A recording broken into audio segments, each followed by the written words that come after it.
Banas dairy અને લોક ભાગીદારીથી બનેલ તળાવ છલોછલ ભરાતા ધાનેરાના માલોત્રા ગામે ખેડૂતોએ તળાવ ભરવાની ઘટનાને દિવાળીના તહેવાર સાથે સરખાવી હતી। ત્યારે શું છે સમગ્ર મામલો, આવો જોઈએ આ અહેવાલમાં। બનાસ ડેરીના ચેરમેન અને ગુજરાત વિધાનસભાના અધ્યક્ષ શંકર ચૌધરીની આગવી વિચારશક્તિ થકી લોક ભાગીદારીથી બનાસકાંઠામાં અંદાજે 300 જેટલા તળાવનું નિર્માણ થયું હતું, જે બધા જ તળાવ વરસાદી પાણી, નદી નાળાના નીરથી ભરાઈ ગયા છે, જે આવનાર સમયમાં ખેડૂતોને મોટો લાભ અપાવશે। આ સાથે જ ધાનેરા તાલુકાના માલોત્રા ગામમાં 30 વીઘામાં ફેલાયેલ તળાવ પણ છલોછલ ભરાયેલ છે। અંદર પાળ બોધી બનાસ નદીની અને પાણી અંદર આવવા દીધું છે। એના લીધે અહીંયા પણ 30 વીઘા અને 30 વીઘાનો ત્યાં અત્યારે ચેકડેમ બન્યો છે। આટલું બધું પાણી ભરાયેલું છે કે હું માનું ત્યાં સુધી વર્ષો પછી કદાચ માલોત્રા ગામમાં આટલું મોટી માત્રામાં પાણી હશે। મિત્રો ભેગા થાય અને પાળ બોધી અને આ તળાવ ભર્યું હોય એટલે સાહેબ કોઈ ખેડૂતરામ તો કોઈ ખુશીનો પાર નથી, કારણ કે અમારું લગભગ 30 એકર જમીનમાં પાણી પડ્યું હોય સાહેબ, 30-40 ફૂટ ઊંડું, એટલે આજુબાજુના 10 કિલોમીટર ઉપર 10 કિલોમીટરના ઘેરાવા ઉપર ખેડૂતને મોટા મોટા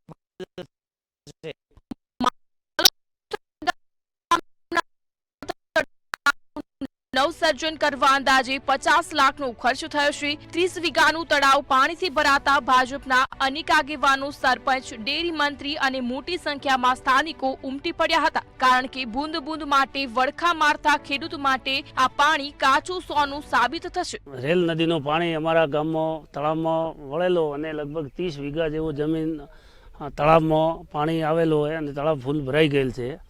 તો હવે અમારો આ તળાવ બનાસ ડેરીએ જે ખોદકામ કરીને બનાસ ડેરીના સહયોગથી જે આપણા ચેરમેન સાહેબના વિઝન થકી આ તળાવ ઊંડું થયેલ, તેમાં હું શંકરભાઈનો પણ ખૂબ ખૂબ આભાર માનું છું। અમને ડેરીના સહયોગથી 3 વખત પાળો બોધ્યો, 3 વખત ફૂટ્યું, પણ એવું કે પાણી ભગવાનની કૃપાથી પાળો મજબૂત બોધ્યો એટલે આખું તવાળ પણ ભરાણું, 30 વીઘાનું 30 વીઘા નદીમાં પણ પાણી પડ્યું હોય।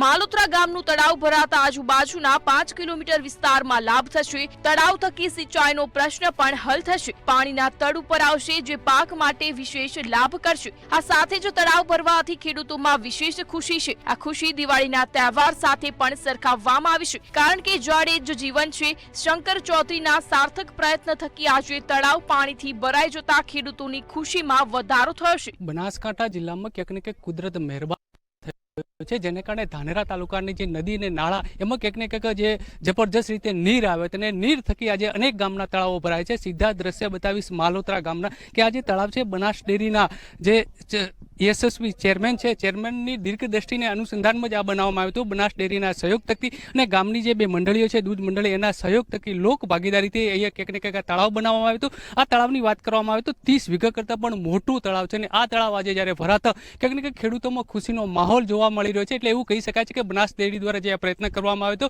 એ પ્રયત્ન આજે અહીંયા સફળ થતો જોવા મળી રહ્યો છે। પ્રકાશ ત્રિવેદી, મંતવ્ય ન્યૂઝ, બનાસકાંઠા।